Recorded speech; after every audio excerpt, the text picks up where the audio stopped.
जहाँ पर राध्या के दिल का दर्द पहली बार इतना ज़्यादा बाहर आने वाला है कि खुद प्रथम भी अंदर से टूट जाएगा। क्योंकि अब तक सबको यही लगता था कि राध्या सिर्फ सीधी-सादी और गाँव की लड़की है, जिसे दुनिया की समझ नहीं है। लेकिन किसी ने भी यह नहीं समझा कि उसके दिल में कितनी तकलीफ छुपी हुई है और वह हर रोज़ खुद को बदलने की कोशिश करती रहती है, ताकि वह इस घर के लोगों के लायक बन सके। लेकिन दादी जी का व्यवहार हर बार राध्या को अंदर से कमज़ोर कर देता है और इस बार भी कुछ ऐसा ही होने वाला है, क्योंकि रात का समय होता है। घर के सारे लोग अपने-अपने कमरे में जा चुके होते हैं। तभी राध्या अपने कमरे में अकेली बैठी होती है।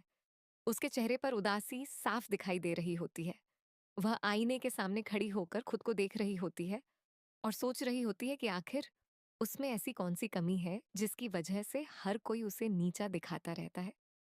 तभी कमरे का दरवाज़ा खुलता है और वहाँ पर दादी जी आ जाती हैं। दादी जी के चेहरे पर गुस्सा साफ दिखाई दे रहा होता है। वह आते ही राध्या को ऊपर से नीचे तक देखती हैं और ताने मारते हुए कहती हैं कि राध्या ज़रा अपना चेहरा देखो और फिर प्रथम का चेहरा देखो, तुम दोनों में ज़मीन आसमान का फ़र्क है ना? तुम्हारी सोच उसकी जैसी है ना तुम्हारा रहन-सहन, ना तुम्हें ढंग से बात करनी आती है और ना ही अंग्रेज़ी बोलनी आती है। सच कहूँ तो तुम प्रथम के लायक हो ही नहीं।